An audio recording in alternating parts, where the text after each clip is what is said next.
Despois de 3 semanas consecutivas mobilizándose os venres para exixir mellores condicións laborais, os traballadores do lixo de Vilagarcía conseguiron que a empresa Urbaser se sentase a negociar con eles, un encontro que propiciou que os barrendeiros desconvocaran os paróns, pero tras a reunión mantida a pasada semana, séntense enganados e decepcionados por parte da empresa, e por iso darán un paso máis e anuncian unha folga indefinida a partir do día 9. Fomos á asamblea e, a asamblea, depois de explicar toda esta especie de explicación do que pasou, do que se negociou, e que non temos nada proposto por parte da empresa, pois a Asamblea tomou unha decisión de maneira unánime de que, que se desconvocaran eses paros que estaban convocados de media hora, pero que a partir do día 9 de agosto íbamos a unha folga indefinida.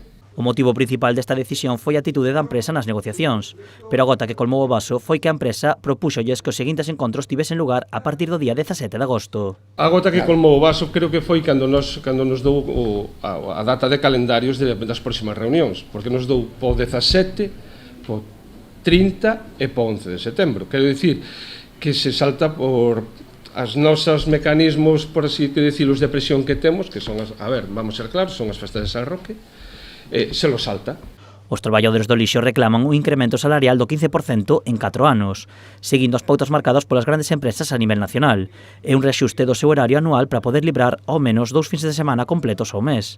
A empresa non mostrou ningún interese polas súas peticións. Das propostas económicas que nos lle presentamos, non valorou. Dito de outra maneira, ela propuxonos aí uns temas, pero sin dar cantidades. No tema da conciliación dos sábados, o que dixo foi lo valoraremos. En concreto, non sacamos nada claro, porque do que nos levamos e o que truxo a empresa non foi nada. A folga comezará o día 9 se a empresa non se senta a negociar. Os traballadores desexan non chegar a esta situación, pero temen que Urbaser agarde ata o último día ou incluso que non se preocupe polo parón da actividade. A empresa que está dando largas, alargando o proceso da negociación e dándonos largas, realmente. É dicir, non sabemos se porque ten interés de levarnos unha folga, que pode ser, porque me parece que Urbaser é especialista en ese sentido de ter acordados ao último minuto. O Concello reuniuse cos traballadores para mediar no conflito e que a empresa se sente a negociar con eles. Os barrendeiros piden máis implicación ao goberno local, xa que foi o Concello o que asinou recentemente o contrato con Urbaser.